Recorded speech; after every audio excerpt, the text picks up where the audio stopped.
Assalamu alaikum. Before I start, can I know how many parents we have in the room? If you are a parent? Okay, so the reason I want to know how many parents because I will get my Mr. part of Mohammed, you need to speak up. Okay. Sorry, No, that's fine. I know you're a soft-spoken person, but No, I'll try as much as I can to make my speech toward the parents more than the youth because they have more control. And before I start, I want you guys to know the problems we have in our community are not different from what other communities have. It's similar to what they have. And one of the most challenges we have in our community now is the youth development. We're having problem with bad attitude and bad behavior that keeps growing in our community. And there's many factors contributing to that. Part of it is our social life, our culture that we brought with us when we come to this community.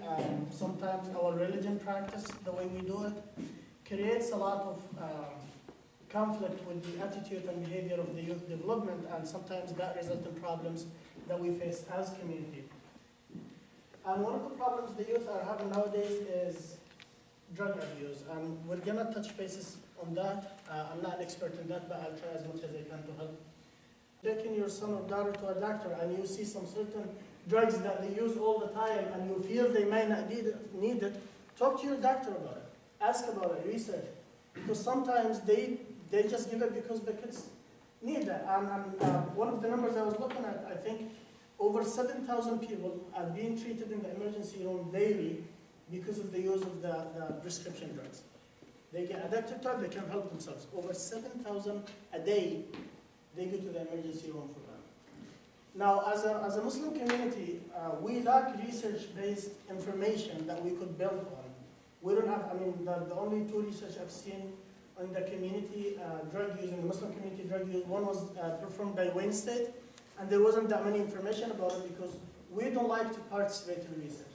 We are not brave enough to come forward and say, listen, my son, my daughter has a problem. We need to take care of this. I need to go see a specialist. I need to go to see a social worker. I need to take them to a doctor. Maybe I need to take them to a rehab where they could rebuild their whole life.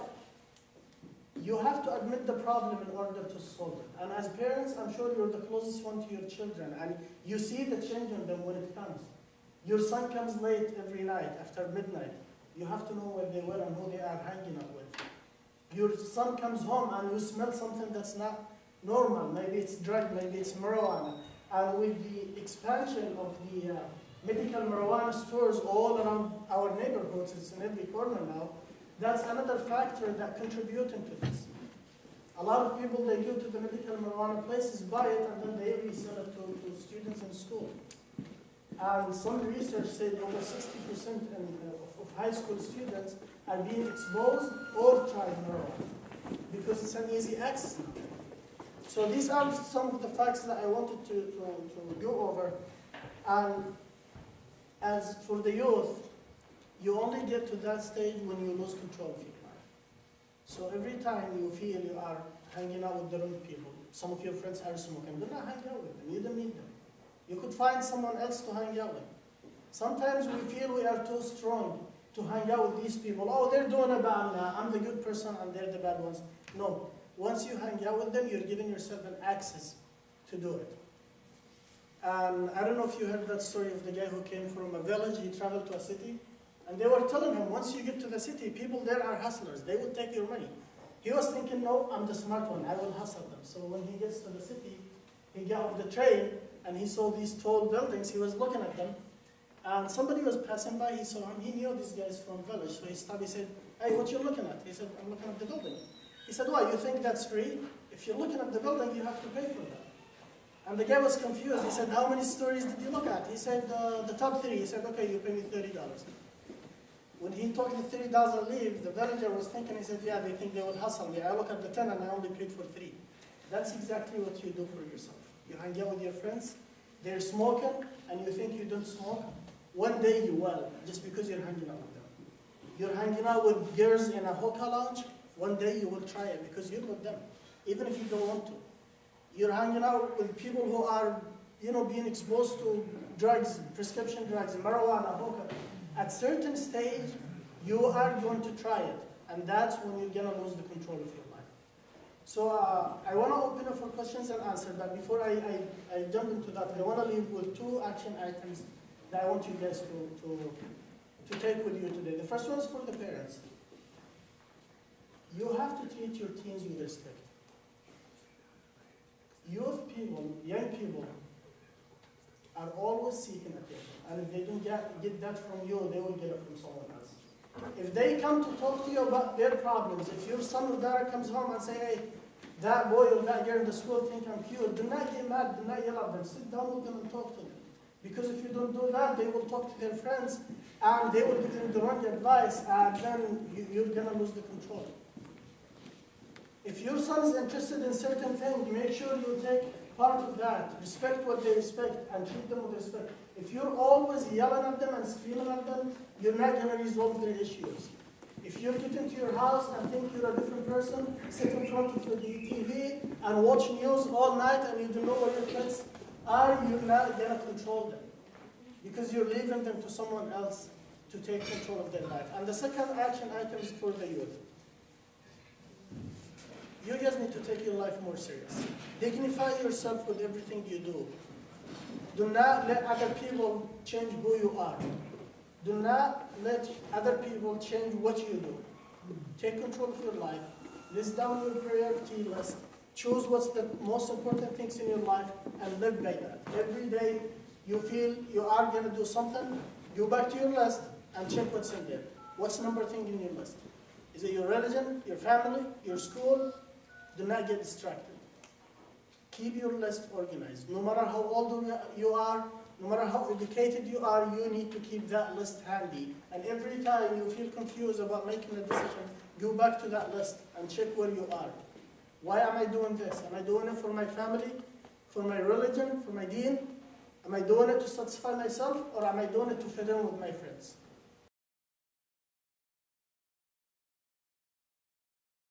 A lot of times people don't tell parents of other kids if they see them doing, smoking or doing things they probably shouldn't be doing. I think the reason for that is we don't know how the parents will react. So you don't know if the kids are going to get abused because you told their parents they're smoking. You don't know if the parents know to take them to the right people, or if they're going to, punish them or make it a worse situation. The second one is, what if your kids don't, they're introverted or they don't like to talk about their day, but you feel like something's going on, like they're being bullied or they're going through some sort of sadness and they don't express their feelings. For the first part of your question, I agree with that to a certain extent. I used to believe that. But I think the people who care the most about child are the parents. And you have to find somebody within the household that will be able to help. Do not ignore it. If you think the dad is abusive, then talk to the mom. If the mom is abusive, maybe the older sister might be able to help. Maybe the brother or a cousin could help. But there should be within the family, within the household, there should be at least one person that have the ability to help that child. But if we ignore it, then that kid is lost. They're going to get no help. Now for the second part, the only way the kids don't talk to their parents is because there has been the boundaries being broken. If the kid comes to talk to you one day and you block them and yell at them and scream at them, they will not talk to you again. And the other part is if the kid feels that you're not interested in what they do. Let's say if your son or daughter assume your son is playing soccer. And he's very excited about telling you that they won the soccer game, but you don't care. And it happens. I have one of my students one time, they won the championship, and his dad was mad at him because he didn't work at his store that day. So I ended up taking some students from the school with his son, with the trophy, going to his store so the kid don't get beat up. And I understand your point, but if you want to open that channel with your kids, talk to them all the time. Ask them about their interest. We intend to think more about their academic standards than anything else. So we get mad if they lose grades in their test, but we don't get mad if they do something bad at the house. And that lose balance always creates a problem between you and your child. If you want to have a frank, open relationship, you need to show interest in what the child wants and what they like. I know sometimes they do stuff that we don't agree with. Some kids like to do videos or, I don't know, everybody's doing it now, videos on YouTube or Instagram or some stuff. Sometimes we get too controlled and we are too scared for our kids to get into the open channel social media thing, and we think we're going to lose control, but give them that trust and try to control it in a way that you are able to. Get your child next to you and tell him to run everything that he does by you or she does by you until you get that trust, and they will talk to you. But if you leave them away for 5 years, from, let's say, 4th grade all the way to 8th grade, and you don't care about what they do in school, you don't care about anything in their life, and then once they're in high school, you're scared of them doing something bad, you come want to talk to them, they're not going to talk to you. Because you already created that big gap between you and where they are. You're not the source of trust for them. They get that trust from their friends at the school, from their friends at the neighborhood where they play. But if you build, I think, a good relationship, it should work out.